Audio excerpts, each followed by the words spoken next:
পুঁজি হলো তোর জান, 2 নম্বর পুঁজি হলো তোর মাল। তোর জানটা আমি আল্লাহকে দিয়ে দে, তোর মালগুলো আমি আল্লাহকে দিয়ে দে, এর দ্বারা আমি আল্লাহ তোকে সুজা জান্নাত দান করব। সুবহানাল্লাহ।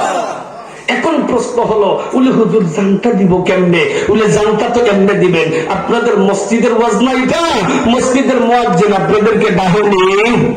কয়বার ডাহে? দৈনিক 5 বার ডাহে। দেখেন কত বড় মুয়াজ্জিন, দৈনিক 5 বার ডাহে। একবার ডাকলেই তো পারতো, কিন্তু ডাকে 5 বার। কেন ডাকে? এটা আল্লাহ পাকের ওয়াদা।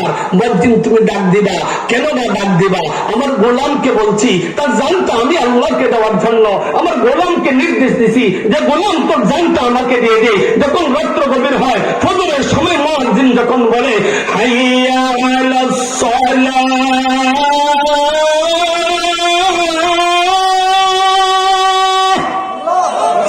আপনাদের মসজিদে এমন ডাক ডাকে নেই মসজিদে?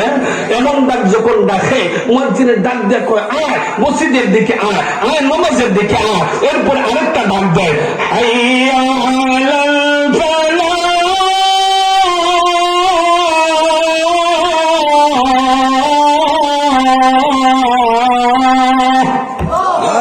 এমন ডাক ডাকেনি মসজিদে। মসজিদে ডাক দেয় কয় আয় কল্যাণের দিকে আয়। এরপর ফজরের বেলা আরেকটা ডাক দেয়, এটা অন্য চারক তো দেয় না, আসসালাতু খায়রুম মিনান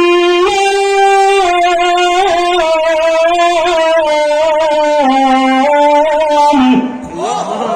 এমন ডাক দেয়নি।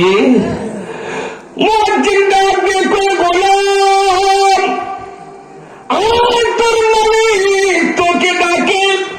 আল্লাহ পাক ওয়াদা করছে তোর জানটা মালিককে দেওয়ার জন্য। মালিক ডাক দে কয় ওরে মুয়াজ্জিন তুই যখন আমার গোলামকে ডাকবি আমার উপর ভরসা দি। এই জন্য মুয়াজ্জিন সর্বপ্রথম বলে আল্লাহু আকবার, আল্লাহু আকবার। আপনাদের মুয়াজ্জিন এমন কথা বলে কিনা? কথা বলে। সবাই শুনুন তো এমন কথা। মুয়াজ্জিন কয় আল্লাহ বড়, আল্লাহ বড়, আল্লাহর বরত্ব প্রকাশ করিয়া এরপর কয় আয় নামাজের দিকে আয়, আয় কল্যাণের দিকে আয়, ঘুম থেকে নামাজ ভালো। এরপরে আবার রবের পরিচয় দেয়। এই মেসেজটা এই জন্য দেয়, আল্লাহ পাক যে বলছেন ইন্নাল্লাহ হাসতারা মিনাল মুমিনিনা আনফুসাহুম। এই বান্দা আমার সাথে ব্যবসা কর। বান্দা কর কি নিয়ে ব্যবসা করব? পুঁজি তো নাই, পুঁজি যদি হইতো তাহলে ব্যবসা করতাম। মালিক ডাক দিয়া কয় পুঁজি নেই কেমনে? আমি তো তোর পুঁজি দিয়েই কইছি। এমন মালিক আমি যে মালিক পুঁজি দেই, পুঁজি দিয়া কয় আয় ব্যবসা কর। এরপরে যদি বললাম আমার সাথে ব্যবসা করস না, তাহলে তোর চিন্তা হতো বাবা আল্লাহর জমিনে আর একটাও হতে পারে না। মুসলমান ভাইরা রে আমার, এই জন্য মালিক ডাক দিয়ে গোলাম কে আয় গোলাম তোর জানটা মালিককে দেওয়ার জন্য চলে আয়। মসজিদে যখন চলে আসবে, ঘর থেকে বাইর হবে মসজিদে আসার জন্য, তোর জানটা আমি আল্লাহর ঘরে নিয়ে আসবে। আমি আল্লাহর কুদরতি পায়ে সিজদা করব।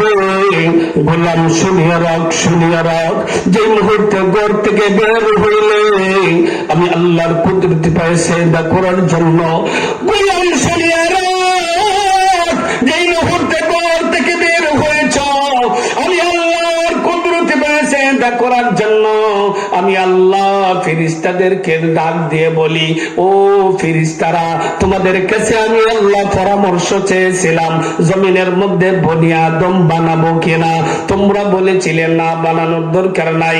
জিজ্ঞেস করেছিলাম কেন দরকার নাই, তখন ফেরেশতারা জবাব দিয়েছিল ওগো আল্লাহ বনি আদম জমিনের মধ্যে যাবে, একে অপরের সাথে চিৎকার ফাসাদ করবে, একে অপরকে ধ্বংস করবে, তারা হানাহানি মারামারি করবে। আল্লাহ পাক ফেরেশতাদেরকে ডাক দিয়ে কয় ও ফেরেশতারা টাকা দেয়,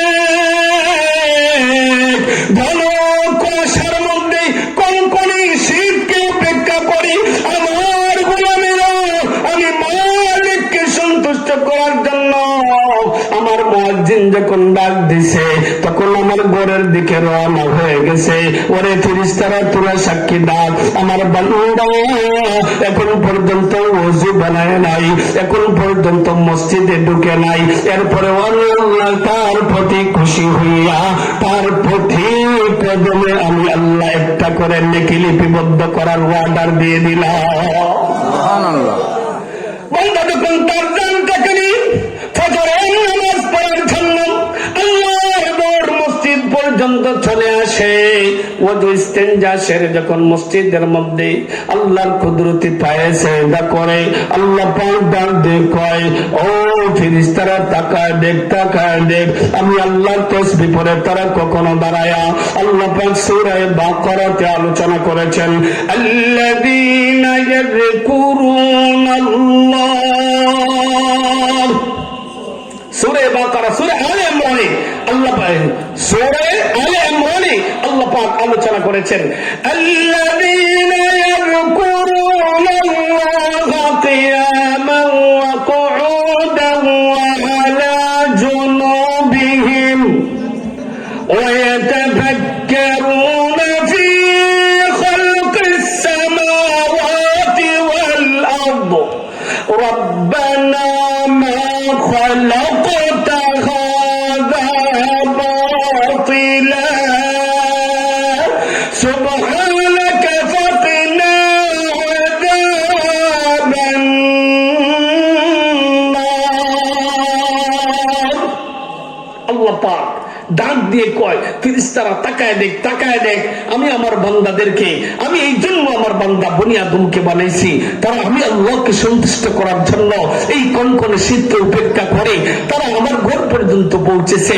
আর তারা কখনো তারা দাঁড়ায় আমি আল্লাহর জিকির করে, তারা কখনো রুকুতে গিয়ে আমি আল্লাহর জিকির করে, তারা কখনো বসে বসে আমি আল্লাহর জিকির করে। ফেরেশতারা চিন্তা করিস না, চিন্তা করিস না, এই বনি আদম আমি বানাইছি, আর সেই দিন আমি অর্ডার দিয়েছিলাম, ইন্নী আ'লামু মা লা তা'লামুন, আমি যা জানি তোমরা তা জানোস না। ফেরেশতা তোরা সাক্ষী থাক, আমার বান্দা মসজিদ থেকে বের হওয়ার আগ মুহূর্ত পর্যন্ত ততক্ষণ মসজিদে থাকবে, ততক্ষণ পর্যন্ত আমি আল্লাহ তাদের উপর সাকিনা নাযিল করব, রহমত নাযিল করব।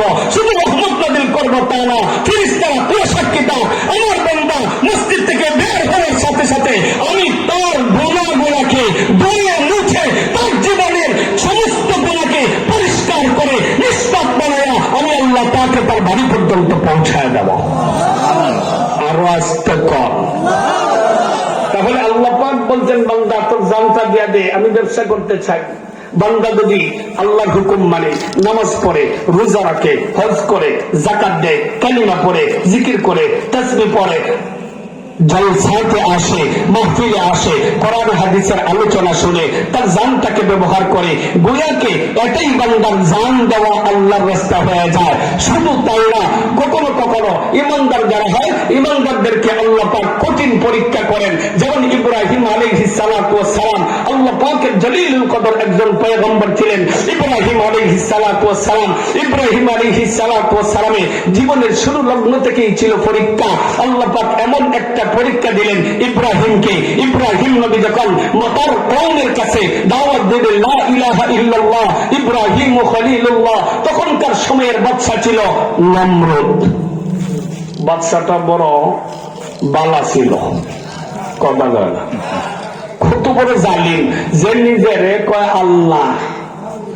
নাউজুবিল্লাহ বাড়িতে গিয়ে কয়ে, নাউজুবিল্লাহ প্যাকেট কইরা বাড়িতে গিয়ে চাইবেন, জোরে কন্যা নাউজুবিল্লাহ, যে নিজের কখন আল্লাহ।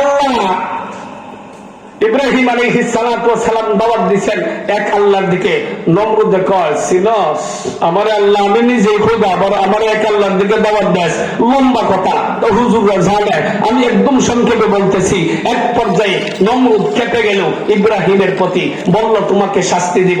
আল্লাহ পাকের ইচ্ছা, আমার বন্ধু ইব্রাহিম যখন কঠিন পরীক্ষার সম্মুখীন হবে তখন দেখবো সে আমার সাহায্য চায় না অন্য কারো সাহায্য চায়।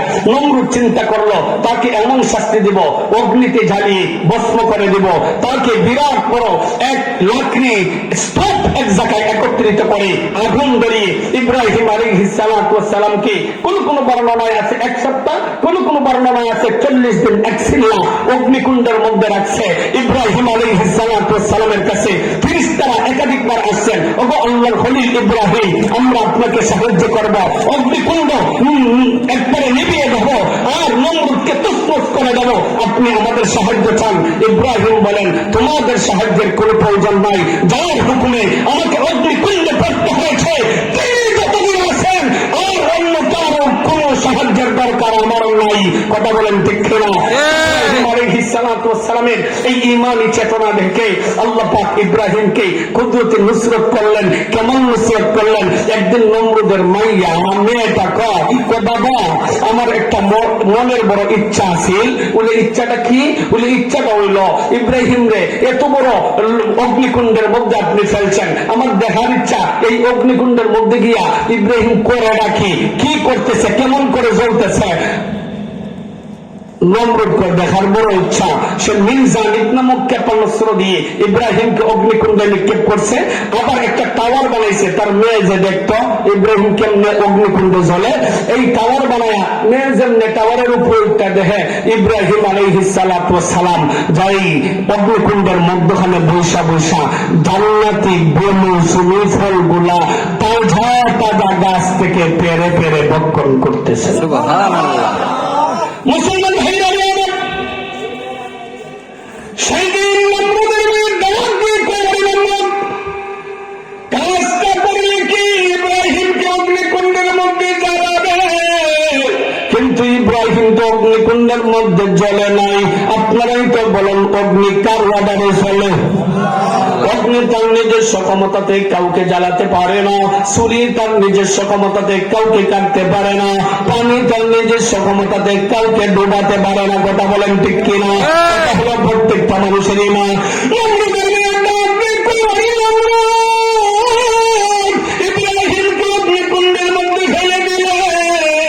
ইব্রাহিম তো জ্বলবে দূরের কথা, ইব্রাহিম তো অগ্নিকুণ্ডের মধ্যে বৈশা বৈশা জান্নাতি ফল খাইতেছে।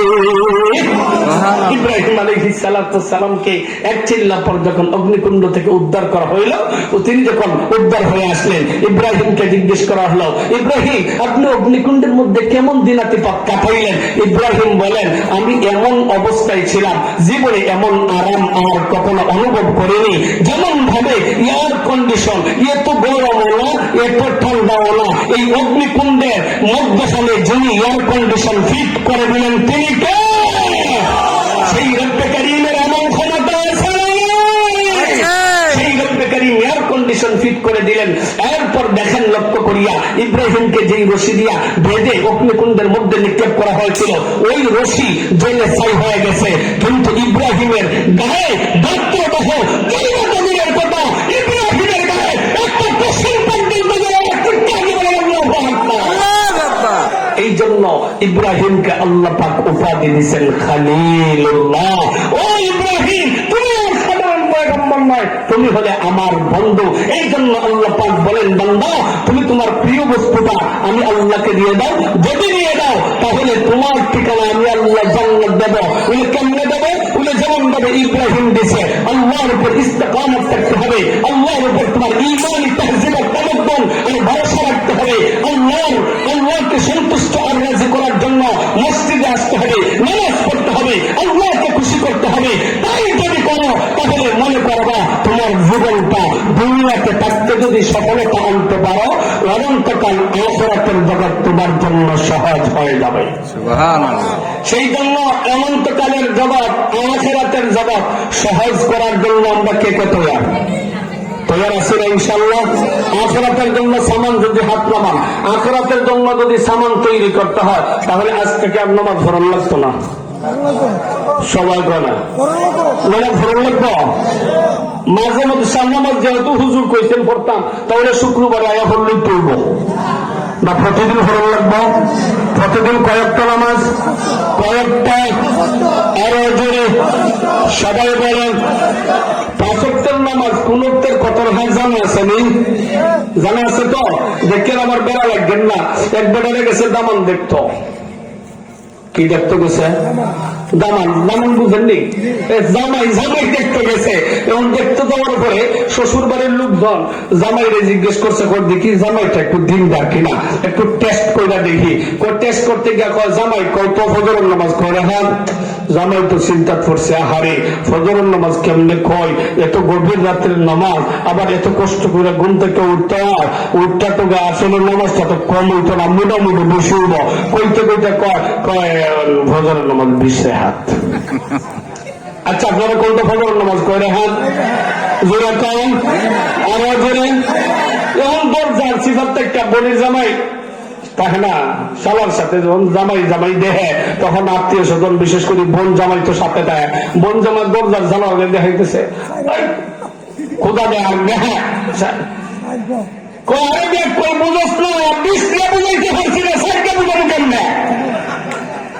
বুঝার মতো বুঝছে না, কথা বল, বুঝার মতো বুঝছে না। এমন বেড়া যাতে না হয়। আজকের সবক হলো ফজরের নামাজ কয় রাকাত, জোহরের নামাজ কয় রাকাত, আসরের নামাজ কয় রাকাত, মাগরিবের নামাজ সবাই কয় না কয় রাকাত, এশার নামাজ এই 17 রাকাত নামাজ, এই 7 রাকাত নামাজ, এই 8 রাকাত নামাজ, এই 12 রাকাত নামাজ, এই 4 রাকাত নামাজ, 5 ওয়াক্ত মিলে এক রাকাত পর্যন্ত দেখি। এমন বেড়া হইলে কম দেখি। আরে ঠিক গেছে গা, ওই তো হিসাব করে ক্যালকুলেটর আমার কাছে 4 10 8 কত? 4 10 8 কত? এইটা মনে জানেন নাকি? টাকা দিলে তো মোট মাসে আবার হিসাব করে নেব। 4 10 8, আরো জোরে, আরো জোরে, আরো জোরে। সর্বমোট 5 ওয়াক্ত নামাজ হলো 48 রাকাত। যার ব্যক্তি জীবন, তার সামাজিক জীবন, পারিবারিক জীবন, নিজের 48 রাকাত নামাজ নিজের জীবনে প্রতিষ্ঠিত করবে, তার সন্তানদের জীবনে প্রতিষ্ঠিত করার জন্য আপ্রাণ চেষ্টা করবে। এই মানুষগুলা তার এই পরিপূর্ণ 48 রাকাত নামাজ দুদিন পরে আল্লাহ নবী বলেন, as-সালাতু মিফতাহুল জান্নাহ, নামাজ হলো বেহেশতের চাবি। আশা করা যায় এই নামাজের দ্বারা তার জান্নাতে যাওয়া সহজ হয়ে যাবে। সুবহানাল্লাহ। আবার সবে কয় না জোরে কোন সুবহানাল্লাহ, হাত উঁচু করে বলেন সুবহানাল্লাহ। এই জন্য নামাজগুলো পড়তে রাজি আছেননি? আজকে কে কে ফজরের নামাজ পড়তেন না? দিকে আতুন দেখছেননি? ওই একজন হওয়া গেছে। আসলে এটা ওই যে জুসের খেলা, মানে উনি কিন্তু পড়বে যে এটা ঠিক, হুজুর তো বেড়া লাগা দিছে, এই জন্য তো বেড়া লাগছে। আজকে ফজরের নামাজ পড়বেন তো সারা রাত না সারা জীবন ওয়াজ শুননা লাভ নাই যদি ফজরের নামাজ না পড়েন। এটা কিন্তু মাথায় রাখতেইব, ফজরের নামাজ পড়া ফরজ। এই জন্য এই নামাজ, এই কোরআন, এই দিন যারা শিক্ষা দেন তারা হলেন উলামায়ে, তারা হলেন কি? যারা নামাজ, কোরআন, হাদিস শিক্ষা দেন, দোয়া, মাসনুন ওইগুলা শিক্ষা দেন, তারা কে? উলামায়ে কেরাম। কে? উলামায়ে কেরাম। উলামায়ে কেরাম সাধারণ পাবলিকদেরকে হাত ধরে ধরে মসজিদমুখী বানায়। উলামায়ে কেরাম সাধারণ পাবলিকদেরকে হাত ধরে ধরে নামাজের মস্ত শিক্ষা দেয়। উলামায়ে কেরাম হাত ধরে ধরে মানুষদেরকে দ্বীনের উপর কিভাবে চলবে তা শিক্ষা দেয়। কিন্তু কিছু না কিছু দ্বীন অর্জন করে এক চিল্লাওয়ালা উলামায়ে কেরামের বিরুদ্ধে আশ্রয় দেয় না, উলামায়ে কেরামের বিরুদ্ধে দাঁড়াবে, এটা কখনো সঠিক বিষয় না, ইমানদারের জন্য কাম্য হতে পারে না। কথা বলেন ঠিক কিনা? বর্তমান সময়ে নামাজে নামাজে একটা লাভ, টুফি টুফি একটা লাভ, ফাঞ্জাবে ফাঞ্জাবে একটা লাভ, এই একটা লাভ আছে না নাই? এই জন্য একটা লাভ কেন হয়েছে? কিছু মূর্খ লোকের কারণে। কিছু মূর্খ লোক সাজছে পাঞ্জাবিওয়ালা, কিছু মূর্খ লোক সাজছে টকিওয়ালা। এই জন্য এই একটা লাভ, টকি পাঞ্জাবি লাগায় পাবলিকে মনে হলো তো বড় মুফতি, এই জন্য সে বড় বড় ফতোয়া দেয়, সমাজের মধ্যে বিভ্রান্ত ছড়ায়। আর এই বিভ্রান্ত ছড়ানোর কারণে আজকে মুসলিম সভ্যতার তফসিল আর তারাক্কুমকে ধ্বংস করা হয়েছে। মুসলিম সমাজের যে সবচাইতে বড় একটা প্ল্যাটফর্ম ছিল দাওয়াত ও তাবলীগ কাজকে কলঙ্কিত করা হয়েছে। যে সমস্ত সাদিয়ারীরা মুসলিম জামাতের ঐক্য প্ল্যাটফর্মকে, এই দাওয়াত ও তাবলীগকে কলঙ্কিত করেছে, বাংলাদেশের মানুষ তাদেরকে বাংলাদেশে দেখতে চায় না। কথা বলেন ঠিক কিনা? এই জন্য আমরা সব নামাজের প্রতি পাবন্দ হব তো ইনশাআল্লাহ। আমি কিন্তু যে আয়াত তিলাওয়াত করছিলাম, কইছিলাম 1 নম্বর হইল মানুষের জান আল্লাহর রাস্তায় দিতে হইব যদি সঠিকভাবে জান্নাতি হতে চায়, মুমিন হতে চায়। 2 নম্বর মাল, 2 জাতের মাল, একটা হলো সন্তান, আল্লাহকে দিতে হবে। 2 নম্বর টাকা পয়সা, আল্লাহকে দিতে হবে। ধন সম্পদ জমি জমা আল্লাহকে দিতে হবে। 3 নম্বর তার ক্ষমতা। কিন্তু মাত্র একটার 1 অংশ আলোচনা করলাম, অবশিষ্ট অংশগুলা রয়ে গেল। এই জন্য অবশিষ্ট অংশগুলা আমি মনে করি আপনারা আমলের মাধ্যমে পুরাবেন। 2 নম্বর, কে আছেন যে আমি সর্বপ্রথম মাল আল্লাহর ঘরে দান করে, সর্বপ্রথম মাল আল্লাহর ঘরে দান করে আমি আল্লাহর যে বিধান, আল্লাহর রাস্তায় মাল বের করা, আমি তো নিজে ওয়াজ মাহফিলে আসছি, কোরআন হাদিসের আলোচনা শুনবো। 2 নম্বর যে আমার মালগুলো আল্লাহর রাস্তায় খরচ করব। 1ম নম্বর, কে আছেন আপনার যা ইচ্ছা উনি হুজুর সর্বপ্রথম আমার মাল আল্লাহর ঘরে দেওয়ার জন্য আমি সর্বপ্রথম একজন ইমানদার তৈরি। এমন কোন সাহসী ইমানদার আছে হাত উঁচু করে আপনার ইচ্ছা মতো বলতে পারেন উনি হুজুর আমি আল্লাহর ঘর মসজিদে এত টাকা দান করবো? সুনামগঞ্জে 2000 টাকা। কে? সুবহানাল্লাহ, নারে তাকবীর। আপনারা তো এত কিপটা হওয়ার কথা না তো। সুনামগঞ্জ থেকে বেটা 2000 টাকা দেয়, আর আপনারা নারে তাকবীর দিয়ে আল্লাহর শুকরিয়া আদায় করতে রাজি না? আমি আসতে করবো, দেখা যাক। নারে তাকবীর। এই বুরুঙ্গাচরের মুসলমানদের ইমান তাজা আছে। এই সুনামগঞ্জ থেকে নামটা কি ভাই? রিপন ভাই 2000 টাকা আল্লাহর ঘর মসজিদে দান করছেন। আল্লাহ পাক ওনার দানকে কবুল করুন। এই রিপন ভাইকে সুনামগঞ্জে কোন জায়গায় বসা?